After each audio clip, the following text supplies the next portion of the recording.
Hi, welcome to the Pursuit of Truth. Got a few things to go through. It's been quite a busy week. I've been recording all these clippets to play on this Pursuit of Truth that have interested me throughout the week. Obviously, there's been other things that have been going on, like the Californian fires and Grenfell.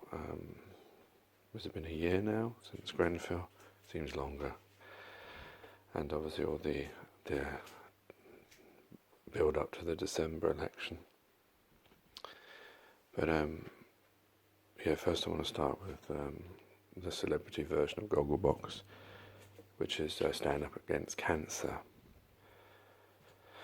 Now, the interesting thing that there is another story I will probably play at the end of this Pursuit of the Truth, but that this one, what the point I wanted to make was there's a point that one of the people that's watching television mentions that there's no will in the world that if you could find a cure for cancer that you wouldn't do. There was nothing that could stop you. And just the naivety of that. Well, it's not naive. I guess it's wishful thinking. It's what you'd expect. If you asked people, they probably would all agree that why would anyone if they could find a cure for cancer and stop this horrible disease killing people, why wouldn't they do anything in their power to do that? And I wish that was true, and I'm pretty sure that I used to believe that way. But as I've grown up and seen the cynical way that the world is, and seen how, I'm no longer a child, my mind has seen that all the dishonesty, all the bloodshed, the Iraq war, the Afghanistan war that I've seen in my lifetime, the lies that Tony Blair told us, all the different scandals that have happened through politics, around the world, just for the little bits I know, if I could know everything, if I could be a citizen of every country, imagine all the horrors that I would know about humans and their inability to do good and always be able to put money and power and things like that before doing good. So let me play this to you then.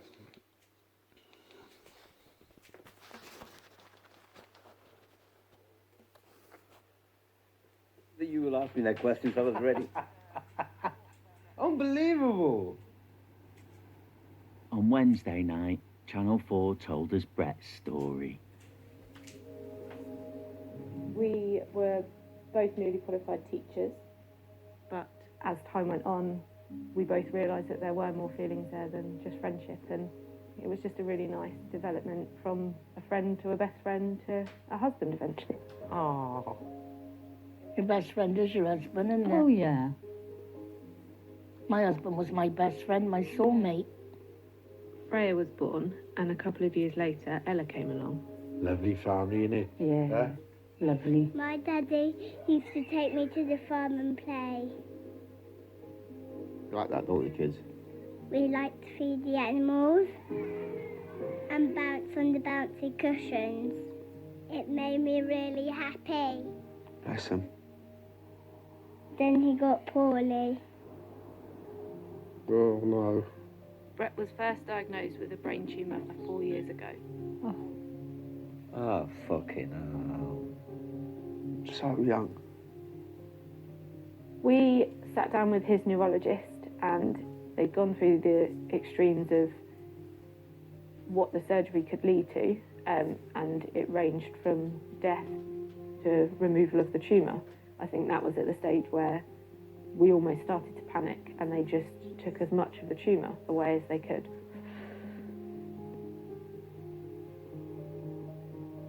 When the tumour grew back when I was pregnant with Aria, it was more aggressive. Oh, God, she's pregnant again. Unfortunately, this time it couldn't be operated on. Oh, no. Oh, shit. 3 months after that, I went into labour with our third daughter, Aria. Whilst I was in labour at Luton Hospital, Brett suffered a seizure at home and was rushed to A&E in Milton Keynes. No. the prognosis for him wasn't really very good at that point. Like, his time was near and we needed to get Nicola there so that she could say her goodbyes. Who's going to You know, probably going to die there and she was going to be here. Oh, Christ. From there, it was just like a race against time, I guess. My mum was at hospital with me when I had Aria, and she went and got the car, and then, yeah, drove us straight up the M1 and got us there.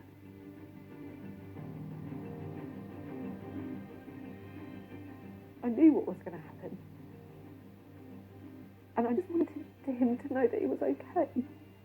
Oh, my God.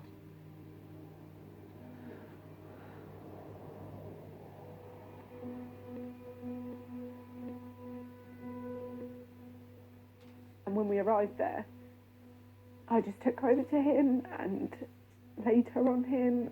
Oh my God.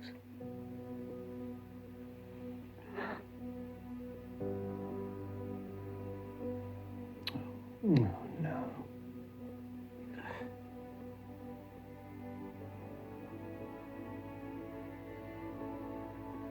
Described what she looked like. So we had a couple of hours. That's one of the most heartbreaking pictures I've ever seen.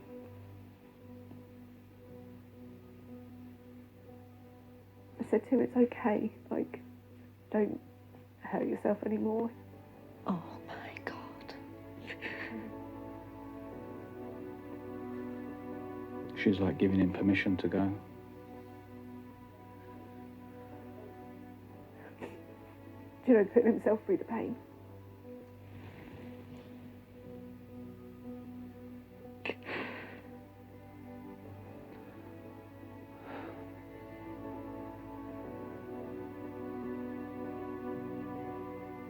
Harriet was born at 5:07 on the 11th of February 2019. Brett passed away at 8:25 a.m. God. He's waited for her to come into this world. God.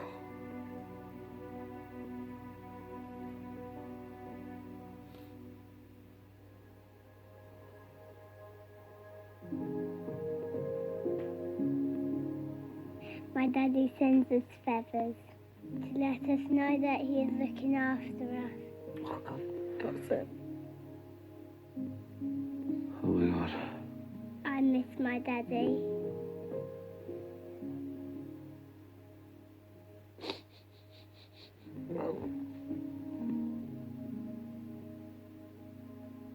All right? Yeah.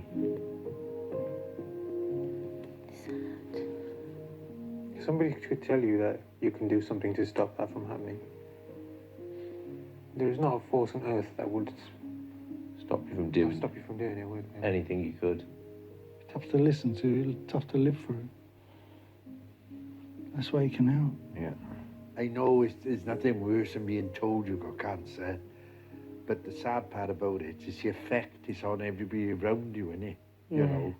Because I know, like with us, our family, but Christ, we was all going off hope. Reds. 1 in 2 of us will get cancer. There you go. So, I mean, to watch that is difficult not to get emotional over watching that. The picture that they showed was of the newborn baby next to the head of the dying father who had an oxygen mask on. But there are people, you know, that could watch that and wouldn't feel emotional or guilt or, you know, because if you, this is why I'm not trying to say there's someone hidden away the cure somewhere, which, you know, possibly that could be. What I'm saying is, if you look at how the pharmaceuticals work, the people who, you know, that this gentleman, when he said it was that there's no, you know, force in the world that would stop them, those people that are actually trying to find a cure for cancer, they work for pharmaceutical companies and research companies. They're getting paid. There's money involved, and where there's money involved, there's always going to be that problem of, you know, of whether I'm trying not to be conspiratorial or too cynical, but I just don't believe that they're earnestly doing as much as they possibly could to find the cure to cancer, because the amount, but even if you look at it this way, even if you say they are genuine, that the people are actually trying to find this cure, the way that the operation is working by having how many different cancer research charities are there around the world, why are they not all working together? Because they all want to be the one to sell the drug. That's at the end of the day what they want to do, isn't it?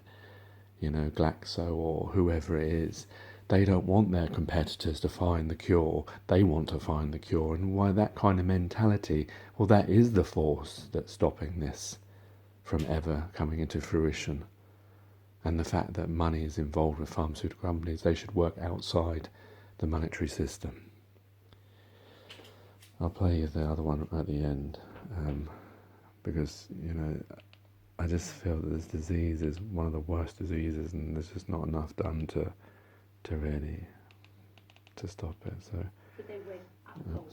pause that so that come out. So the next, what is the next one? I've got like 5 Sky News clips to play. I don't know which is the first one.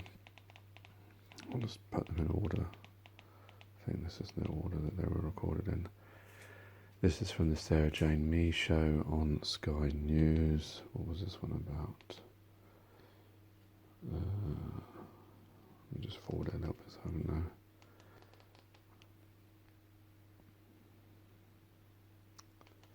Oh, this is about Facebook. This was an interesting thing that Facebook are doing these trials to be able to stop people from live streaming terror events in their effort to censor the world from us. I don't really understand. Yeah, I understand like the propaganda side of it. You know, people saying that, you know, the terrorists want to spread terror. Okay, I understand that. But I don't really understand this idea of censorship in the sense that, you know, like with war, if you show a sanitized version of war, which, you know, a lot of us growing up watching John Wayne films or John Mills films or whatever about war, and it's glorified, and then you go out with your bit of wood or your toy gun and you start going da da da da da da da, and you think that it's fun. But then when you grow up and you watch something like, say, Platoon, and then you see that, oh, wait a minute, war isn't this thing where people die easily and without pain, and the atrocities that went on. So I think that in certain circumstances that, you know, we're all adults, well, some of us are children obviously, but, you know, they might like to have this idea that they can't broadcast things because children may watch it. Well, wait a minute, if that's the case, why do they have porn? Why do they have adult films like 50 Shades and all that kind of stuff? That's a false argument. They can put it after 9 o'clock if they want, but I don't think they should be sanitizing these things, because they should make it aware. Because when you know, there are people like who would go around backing wars, but they don't really know what it's like. They never felt or seen. I mean, I've never felt. I wouldn't want to feel after, you know, what I've seen. But I think there's also these terror events as well. Why is it news is sanitizing or trying to hide things? You know, that's like, that allows them to create stories to protect things. And I think this has all come about because of, where was that event? I can't remember where it was. The one where a lot of people were questioning, because it was live streamed, and a lot of people are questioning that it didn't look real. The people were already on the floor. There was no blood. I don't actually, was it the Australian event, wasn't it, or New Zealand event? I can't remember which one it was now, but I think that's why this is coming about. So here's the story about this.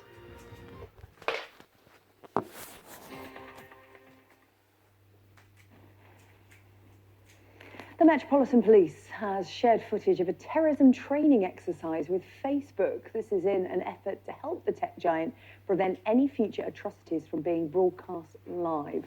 Facebook faced criticism when the gunman who murdered 51 people in New Zealand mosques earlier this year live streamed that attack.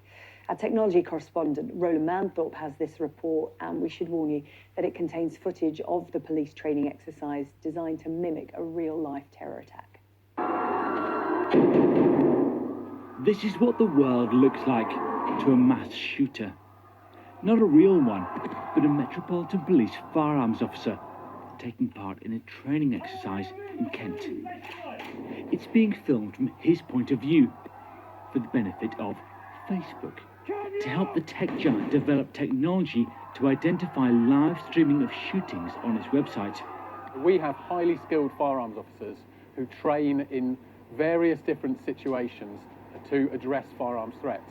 That gives us the opportunity to capture footage from the viewpoint of a shooter. And by sharing that with Facebook, they're going to be able to build algorithms to identify this type of material when it's loaded onto the internet very quickly. Facebook approached the Metropolitan Police after the Christchurch shooting, when 51 people were killed. The attacker streamed his actions live on the social network, prompting sharp criticism from New Zealand's Prime Minister, although Facebook said the problem was harder than it might appear. I look at terrorism content every single day, and I can tell you that the Christchurch attack went more viral more quickly than any one piece of propaganda I've ever seen. Facebook removed over 1.5 million pieces of content within the first 24 hours, and we also saw over 800 different variations of that video being shared aggressively, where you saw teams of people trying to manipulate the video and re-upload. This is what video looks like to Facebook's AI once it's been digested. The training footage will be used to teach this system how to recognize shootings from different perspectives and in different places. It'll also be provided to the Home Office, creating a bank of footage for other companies that want to do the same thing. Let's hope we never get to find out how well it works. Roland Manthorpe, Sky News. The thing is, you won't get to find out, will you? That's the whole point. But I actually saw it on, I don't think it was Facebook. No, it wasn't Facebook, it was YouTube. I saw it on, which is a much better platform to share video on, isn't it? But it's just, because a lot of people, you know, that shared the footage when I saw it, were not sharing it because they wanted to glorify the actions or profit the terror. They were sharing it because they didn't believe that the events were real, and they were sharing it because it was a false flag. It's interesting that that's the story that they don't actually talk about. That's actual news. That's the actual facts, why people were sharing it. Majority afterwards was because of they believed it was a fake, false flag event, and this was proof of a false flag event because you didn't see blood and the way that the things went on. And I mean, when I saw the video, it made me question the news story, because to me things didn't make sense, and it made me say, well, wait a minute, this doesn't look real, and I can see and it made me question it. And I think that is the reason why Facebook and the Met Police are working together. Interesting, isn't it? You know, that the Metropolitan Police of the United Kingdom are working with the social media American giant Facebook. What other organisations are working together that we don't know about? Interesting, that one. So I don't know if they're preparing for something. That's another possibility, because they tend to do these training things and then something happens. What's the next one? This is going to be a bit of a long pursuit, isn't it? I wish there was an easy way of going down this. Right, the next bit is here. What was this one about?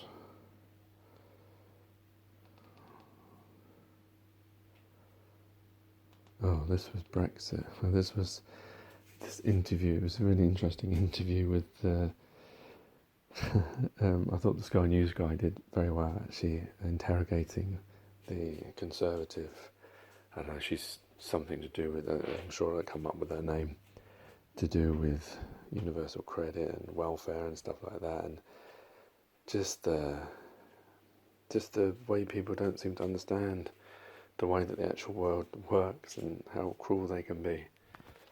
Government and the taxpayer, not less. So We can expect to hear a lot more about these during the campaign. Remember, it hasn't even officially started yet, but Labour is talking a lot about climate change. Tories less so at the moment, but they obviously think the benefits increases will be a vote winner with those seats that they want to win in rugby league towns, we're told. Workington Man up in Cumbria.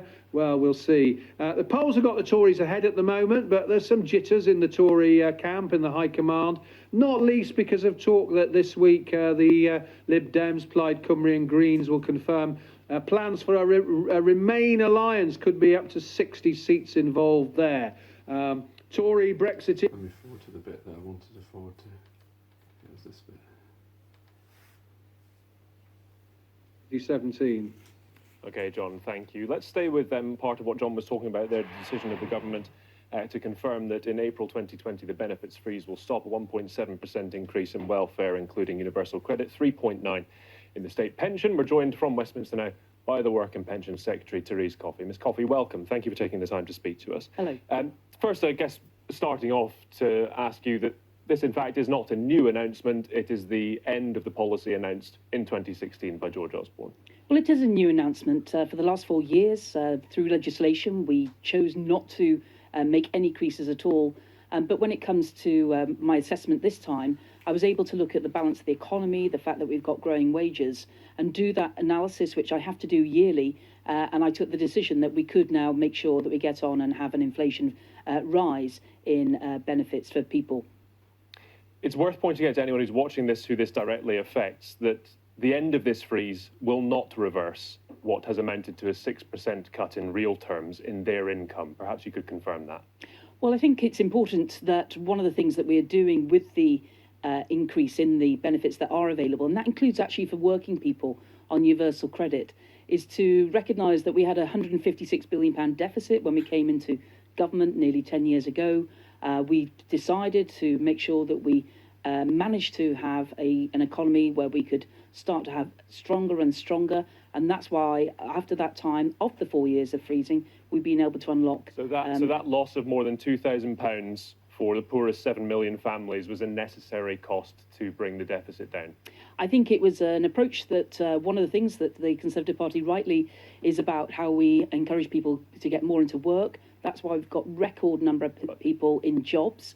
The universal credit is part of what's helping in-work poverty, though, is the achieve fastest that. rising. In-work poverty is the fastest rising category of poverty, so being in work is not necessarily going to fix your problems. Actually, being in work actually means you take home more of what you earn. We've increased that again with the work allowance today. And I think it matters that people are better off in work than if they're not in work, unless they cannot work. And that's been part of our key welfare reforms to encourage people into work. These are figures from the Institute for Fiscal Studies, and I think we're going into an election campaign. You're obviously looking for votes from people who are going to see, rightly, a rise in their benefits income because of this move. But is it not worth being straight with those people and saying, because of the 6% cut in real terms, it's not going to replace what you've lost since 2016. That is true. The Institute for Fiscal Studies says so. It's probably worth saying that to people who are going to be affected. I'm being straight with people. We had a choice to make. I had a choice to make about whether to increase the amount of the percentage on benefits, and we've made that choice to be in line with inflation. And that is because we are having a stronger economy. There are vacancies out there for people to go and find more work, and we will continue to encourage people to go and work so that they can keep more of the money that they earn, and they will be better off in work than if not. So it is a joint policy in trying to make sure, recognising what we've been able to achieve on the strength of the public finances to be able to now have that removal of the freeze, but also we want to keep incentivising that people will be better off in work than not working. You've taken the decision to have pensions rise at more than double the rate of those working age benefits. That is despite more children living in poverty than older people. The Social Metrics Commission saying that the most marked reduction since 2000 has been in pensioner poverty. It's almost half as common as it was back in 2000. So why are pensioners having more than a double the rate rise than for children who are living in poverty in this country? Well, you'll recall after several years of the last Labour government, it was the coalition government that came together, decided to introduce what's called the triple lock, and that was where pensioners, in order to redress the balance that they had suffered, would either get the minimum of inflation, 2.5%, or the average earnings increase. The average earnings increase has been 3.9%, and that's really good news for working people. And pensioners are sharing in that as well. So they will be getting the 3.9%, reflecting the ongoing strength of the economy as it continues to benefit working people. Also, pensioners who have less opportunity to work, in fact, if stop working, can also benefit from that growth in the economy. But it is fair to say, isn't it, again, according to the Social Metrics Commission, 8.3 million people who are working age adults in this country are in poverty, 4.6 million are children. I don't know the basis of how the Social Metrics Commission has come Well, to they're an that independent assessment. group of experts I'm who have the conscious that most there are. comprehensive measure of poverty on offer at the moment. I don't in this know country. the basis of how they've come to their conclusion of that. Quite a lot of people talk about relative poverty. I can see other think tanks trying to say different things. Relative poverty can be solved if we had a recession and all of a sudden people's incomes fell. That's not the way to think about these relative things. poverty after housing costs has increased for 4 consecutive years. I think it's not the way to think about things. It's about thinking about people as individuals and how we continue to try and help people get out of poverty. And that's something that we will continue to do. And we strongly believe that the best way to get out of poverty is by working, unless you cannot work, and then we will support you. So there's a number of ongoing things which we will keep doing to try and make sure that you're better off in work than not. You've also taken the decision to restrict the benefits paid to families who have more than 2 children. The Work and Pensions Committee today saying that the government should reconsider this. That policy is having unintended consequences and stretching families to breaking point, particularly children. Will you rethink that, or is the 2-child policy here to stay? I think that the capping benefits for families with more than 2 children, if those children were born after a particular date when the government had given a well advanced notice of that, I think that's a good, sensible approach. It's not about stopping people having families, but it's just recognising that we are there to support families, but we're not going to reverse that policy. And I'm conscious that the Select Committee has continued its opposition to that particular policy, but I think it's certainly here to stay. And you stand by your decision last year not to lift the freeze. The Joseph Rowntree Foundation said it would have cost you £1.4 billion to do this last year, and it actually cost you more, £2.4 million, to raise the income tax, personal allowance and the higher rate thresholds. You could have done this last year at less expense than cutting taxes. Well, Parliament made the decision. They voted to legalise, to put into legislation, rather, the benefit freeze for 4 years. As I say, I've had the opportunity now to look at what we can do this year. I've been able to see these benefits of a growing economy, a strong. So it was the right decision to have it run finances. for its full length of the 2016 to 2020? Well, I think it would not have been the right approach to suddenly make changes in that regard. People working, we will continue to try and help make them wealthier, and that's why we want to continue to incentivise people to get into work unless they cannot work, and we will help them. Okay, Therese Coffey, thank you very much indeed for taking the time to speak to us. Thank you. She was smiling at the end there. I wish I could show you the picture of her smiling away.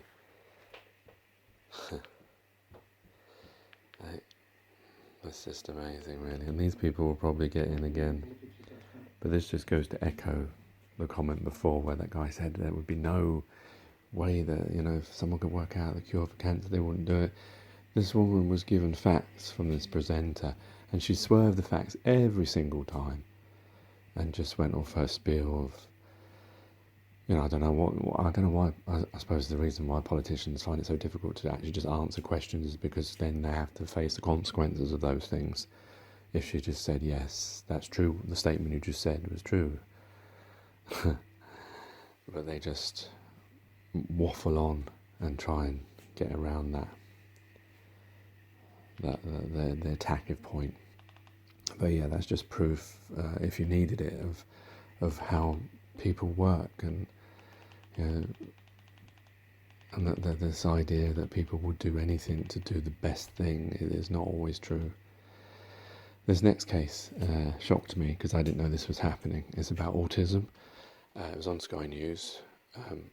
I didn't think autism or learning difficulties was, I know it has its problems, but I didn't know that this was going on in this country, in this day and age, and it shocked me, so I'm going to play it to you now.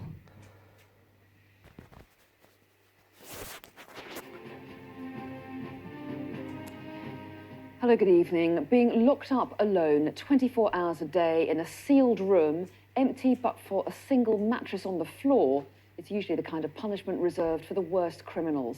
But British teenager Bethany, who has autism, has been locked up like this for 3 years. And she's not alone.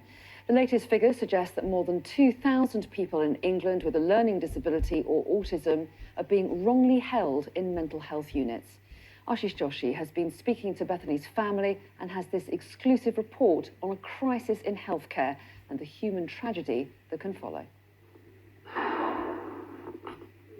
The video is of me having my weekly 2-hour contact with Beth. It's talking to her and holding her hand through a hatch in a cell door. What was that? I could hold a hand, I could stroke a face, I could kiss her goodbye on a cheek, and I could talk. To have to kneel down and talk to your child like that, not because she's a criminal, but because she's autistic and unsupported, is utterly horrific. It's degrading. Now I don't even have that. Now there is no hatch. Bethany has autism. At 15, she was sectioned under the Mental Health Act after she was deemed a risk to herself and others. But the care didn't prepare Bethany for community-based support, and when she was released, she simply couldn't cope. Bethany and Jeremy would like Beth's face shown in these photos, but neither has the right, as she is under state care. So people send things, and I get everything from lovely cards with jokes in. Jeremy was forced to take NHS England, St Andrews Healthcare, and his local authority to court. They have now all accepted that they failed in their duty of care and have made changes to improve the care of people with autism. Despite this, Beth has now been moved to a unit that's even more restrictive than the one where she was held before. This is not because of what Bethany has done, but because of what they feel she might do. Beth is locked away. It is a cell. There's no furniture in that room. There is a 4-inch thick mattress on the floor that she sleeps on. There's not a window that she can see out of. When it comes to feeding Beth, Beth has to move to the end of the room, sit on the floor behind a line. Only then will they open the door, slide her food in, and then quickly lock the door again. This is 21st century Britain. Absolutely. That's like feeding a vicious dog. My daughter is not an animal. Hi, Beth. Hi. How are you? Are you going to sing for me? I'm a bit The Greatest Showman. Greatest Showman. Some people long for a life that is simple and planned. Tied with a ribbon. That's brilliant. Jeremy is only allowed to see his daughter for a couple of hours once a week, but he can speak to her on the phone every day. So it's called Prince and Princess Twin Baby Set. It looks, feels and smells just like a real baby. Poor, are you sure you want something that smells like a real baby? It gives some company. It'll give you some company. Oh, Beth. The unit where Beth is being held accepts it's unsuited to her needs, and she needs to be moved. A report into the failure of Bethany's care now sits on the Health Secretary's desk. It makes more than 80 recommendations. We are just being placated with review after review after review. That needs to stop. Matt Hancock needs to make the changes that his report says are needed. Beth is being failed because of a lack of availability of community placements. She is being failed because of a lack of people with the right training, with the right skills. We asked Matt Hancock for an interview, but was told he was not available. His department confirmed that they have received the review and were looking at it closely. NHS England has told Sky News it's working with Bethany and her family to agree and manage an ongoing plan for her care. When was the last time you were able to put your arms around your daughter? Weeks ago. How did that feel? If I'd have known it was going to be the last time, I wouldn't have let her go. She begs to have her hand held like she used to be able to do in St Andrews. We can't, there isn't a hatch now. Jeremy has bought Bethany the dolls she wants. They might bring her some comfort, but they can never replace the warm embrace of a loving father. Ashish Joshi, Sky News. And Bethany's case is in no way unique. Across the country, many people have fallen in between the cracks of what campaigners call a broken system. There are currently 2,250 people with a learning disability or autism from England in mental health units. 235 of them are under the age of 18. 355 people have been in these institutions for 10 years or more. Seclusion of people with a learning disability or autism in mental health institutions is common.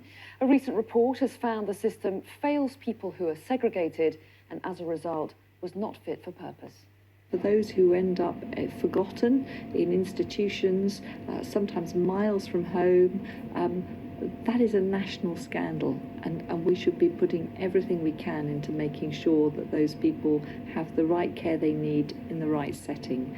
We need to do something about the whole system of assessments, about social care and support, and we need to do something about the desperate plight of those who were in institutions who don't need to be there. Well, Ashish is here with me now. Ashish, Sarah Wollaston there calling this a national scandal, and there are many who'll agree with her. But the problem is, we've known about this for a long time. People keep calling it a national scandal. What Bethany and her father will want to know is, when do we stop calling it a national scandal and address it? She has been in an institution where the people who sent her there, the commissioners, NHS England, the local health authority, the healthcare provider, all accepted in an out-of-court settlement that their duty of care had failed. They had not prepared Bethany for moving back into the community, supported care. So what happened to her after he won his legal case? Because she wasn't fully prepared, she had another breakdown, so she was sent back into a secluded unit. And in this one, she has no physical contact. She's locked up for 24 hours a day. And that could last for months. And Jeremy, Bethany's father, does not feel angry with the institution where his daughter is being held now. He's angry with NHS England. They're the care providers. It is up to them to find Bethany a place, but the system is broken. There is no capacity, and she will stay in that cell for up to 9 months, if not longer, unless a place is found for her. And she's not alone. There are hundreds and hundreds of young adults with autism simply being held in these mental health units when they should not be. Ashish, thank you. I mean, I've never heard of this before, this story. He seems to suggest that this isn't that new and it's been out. It must have been on Sky News before, I guess. But I've never heard about it. I don't know if you ever have. I didn't think people with autism or learning difficulties were much trouble when it comes to other people. And I thought autism and, that it made people insular, and I mean, maybe suicide may be the greatest risk, but I wouldn't have thought there would be much risk to other people through learning difficulties and autism, unless there's a, I know it has a spectrum. Maybe this is the far end of that's not really shown when on television. They tend to show the clever autistic side of things, and so maybe it's another one of these things where it's been hidden away from us, and so we don't have the proper understanding of it, so we don't know it. But it just seems like in this day and age, for a father to have his child locked away, and this is part of this whole system of where, we've given away our own power of the fact that most of the stuff that we live in is illusionary. The world that we live in, the systems that we live in, it's all made up, and we've just accepted all that. He's accepted to let his daughter be locked away from him. I mean, it's disgusting. If this was happening in Russia or China, imagine the hoo-ha that politicians and the media would be making about it, saying how this is happening in 21st century Britain. And it's only because it's on Sky News that we know about it. How many of these other things don't we know about? But this goes to show you, this is just proof more of that story. This is NHS England, who I assume their claim would be that they want to look after people and care for people. And this is how it's being done. And even when they admit failure, nothing more is done about it. This was a follow-up that came afterwards. I don't know if there's anything new of this, but I'm sure there's going to be more of this story throughout the coming weeks. Was deemed a risk to herself and others. She's kept in a cell, not because of what she's done, but because of what they feel she might do. Well, tonight we're going to hear from another teenager with autism who spent 14 months in 2 mental health units and describes how she was so heavily medicated that she gained 3 stone. Holly describes how she was pinned down by staff and made to feel like a caged animal. Our health correspondent Ashish Joshi reports. Totally over-medicated. It was so fast, the weight gain. You think of putting a stone on a month. Can you imagine what that's like? It's heartbreaking for Holly to see, heartbreaking for us to see. And you just worry about the medical implications of it as well. Holly's drastic weight gain was a side effect of the medication. It was part of her mental health treatment. But staff at the unit where Holly was held didn't know how to deal with her autism. They were quite rough. They would grab you. You'd have, in my first unit, you'd be on the floor, either on the mattress or on the floor, the hard floor, and you have one person on one leg, one person on the other leg, one person on your arm, one person on the other arm, someone on your head. Holly's condition means she doesn't like to be touched. Pinning her to the ground would only increase her anxiety. On one occasion, she was restrained for nearly 4 hours. It doesn't really help you learn to cope because you're just having someone physically stop you for the time being. And there's not someone telling you your therapies, coping strategies. Her mother Emma told me she felt helpless watching her daughter's condition deteriorate. Heartbroken is the word, really. Nobody wants someone to lay hands on your kid at all. You think if I was there, I'd stop them because she was only being herself. Holly and Emma say the staff at the unit were poorly trained and simply couldn't cope with people with autism. It's a recurring criticism of what's been described as a broken system. Yesterday on Sky News, we reported on the case of Bethany, an autistic teenager locked up for 24 hours a day in solitary confinement.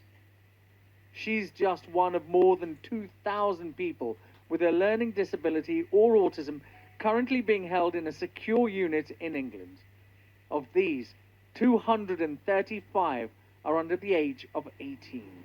Tomorrow, the Joint Committee on Human Rights will publish a damning report on the detention of young people with learning disabilities and/or autism. Their evidence will point to a failure to protect our most vulnerable young people. Holly says she feels much better now, but she wants people to know what really happens inside these units. I'm feeling more free to be part of this and to have someone hear what I had to say. We would move heaven and earth to stop it happening again. We would never ask for that sort of help ever again. We'd work ourselves into the ground if Holly was really low again, to that point where we needed help. I don't think we'd ask. Ashish Joshi, Sky News.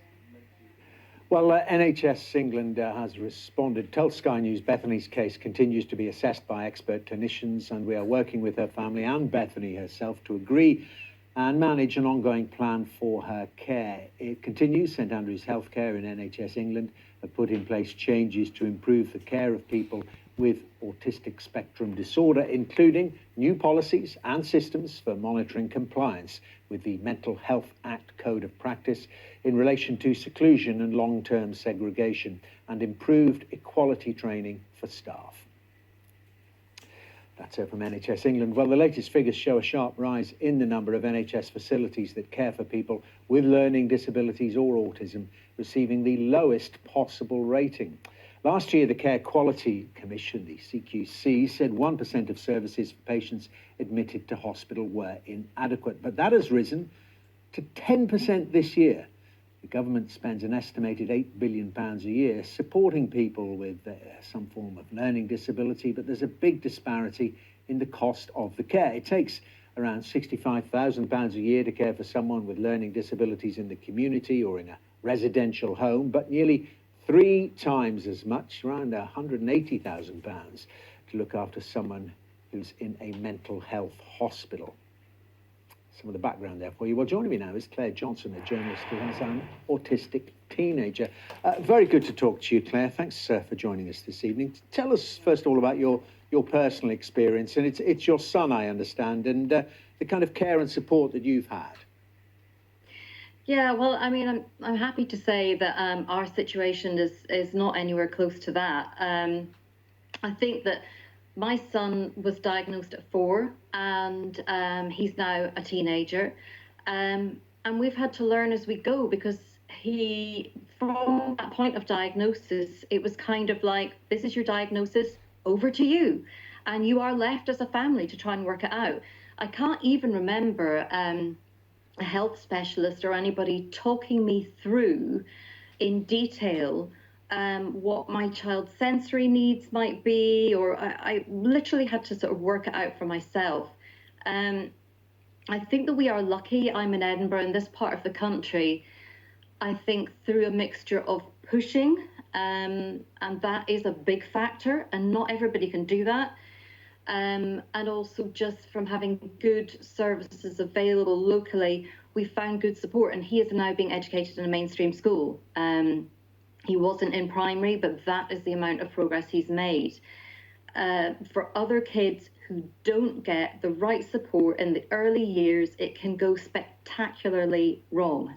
And these are some of the cases that you're seeing now.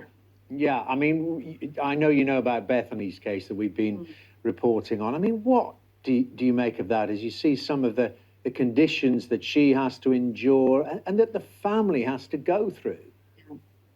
It's heartbreaking. It's your worst nightmare. You know, I've seen a couple of cases like that, and you look at it and you think, you just pray that you're never there, because it must be heartbreaking.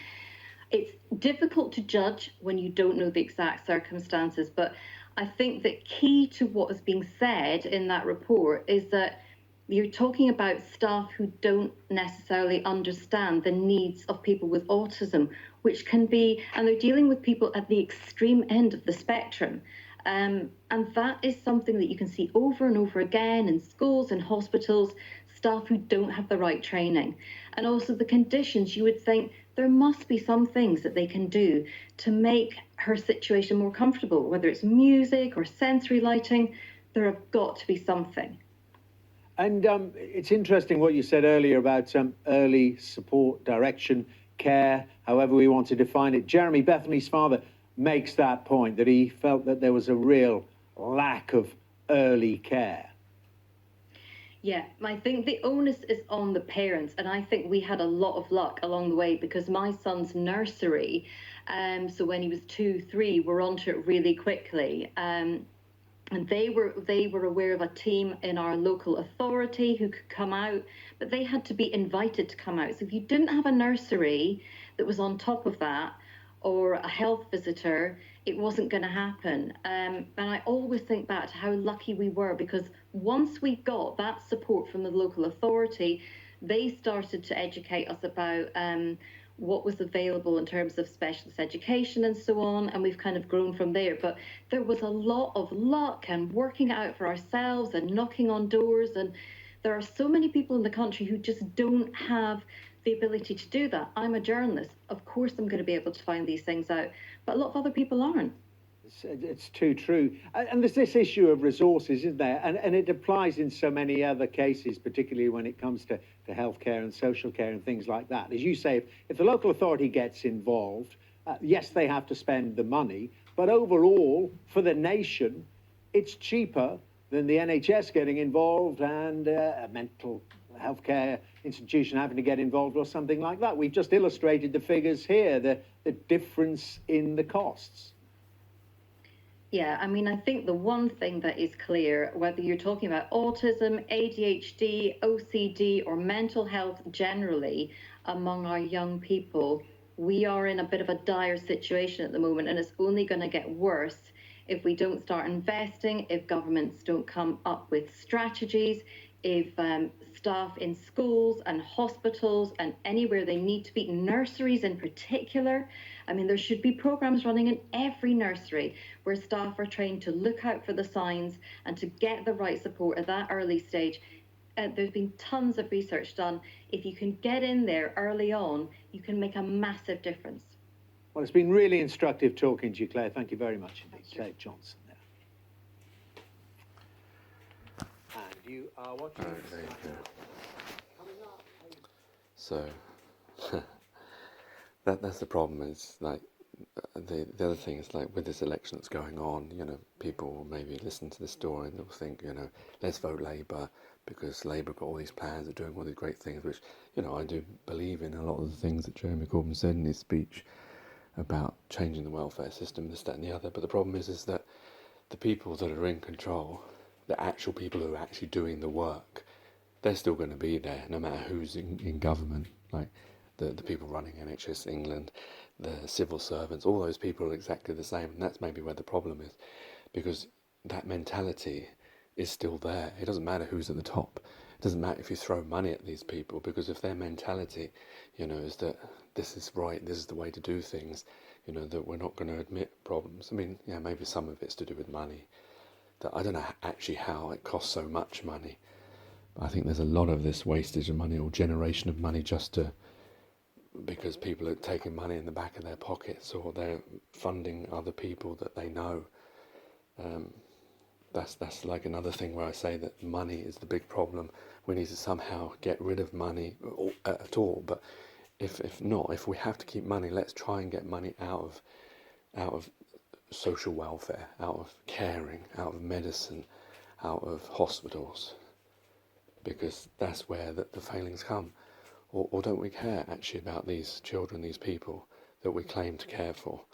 You can't have, and this is the thing, if we're going to live in this system, this illusionary system that we all agree on, you know, this is how, you know, we wake up, we go to work, and we do this, that, and the other, and if we're all going to believe in that, then it has to be for benefit, because if it's not, there's no reason for it, and then we might as well start from scratch and find a better way of living, and not this way that we're living at the moment.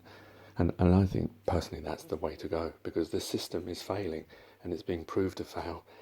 And we need to find a better way of doing things. But we don't need those people who are going to be wanting to keep power to then come up with a new system, make it out that it's, you know, this, oh, we're going to do, well, we'll get rid of money, we're going to do this, that, and the other, and they're still there.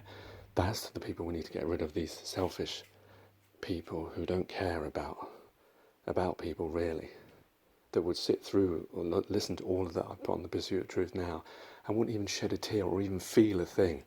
Those sort of people shouldn't be in control of mankind. But unfortunately, all too often, they are the people that are at the head. You know, when you go to see the senior doctor, when you speak to some civil servant or NHS England or any politician, they all have that problem of not being able to feel like a human being anymore, like it's been cut out of them, or that they were never born with it. A sort of sociopathic gene. Anyway, I think I've bored you enough with all this stuff. Take care, take it easy, God bless and peace. On Tuesday, Channel 4 told us Daniel's story. Hi everyone, my name's Dan, and welcome to my vlog, Pee Wee Toms. I started this vlog to kind of show people what I was going through. Good morning. About an hour and a half ago, I found another lump in my side. Oh no. And it feels really painful and tender in my muscles. Oh. I had a biopsy done. It was cancerous. Oh no. We're all off to the hospital and have this stuff cut out. I'm not concerned about it because it's got to happen. He's so optimistic, isn't he? Well, you'd hope one of us would be. Yeah.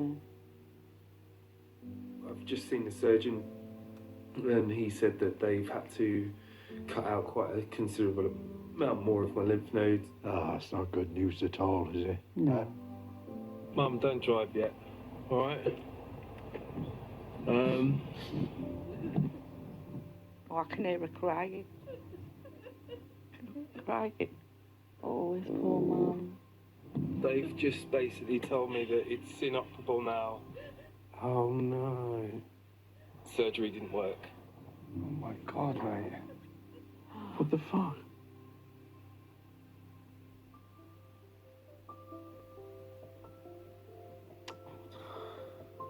No one expected it to be this quick. It is quite literally eating me alive. Oh, dear God. I don't know what the end point will be. Oh, bless him. I'm just trying to make the best of a bad situation. I suppose it means he's just trying to live his life to the full. I went and got married. Yeah. Bless you.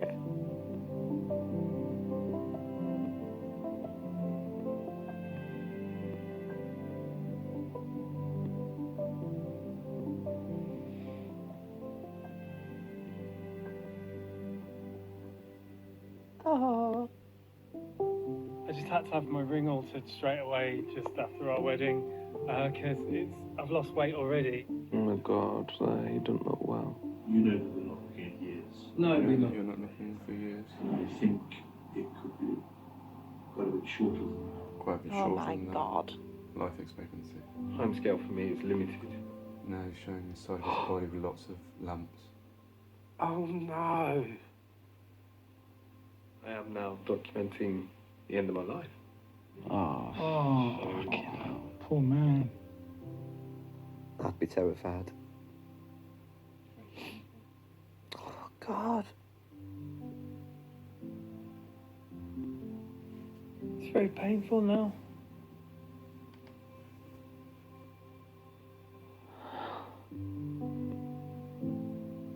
Oh, Jesus, fella.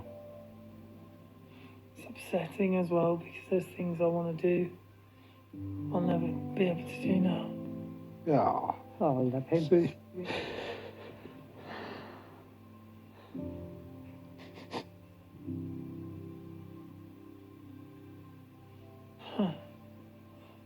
Oh. I'm just so weak. Bless him. He's a young man, so young. Daniel passed away on the 28th of September 2018, 2 weeks after his wedding. He was 32 years old.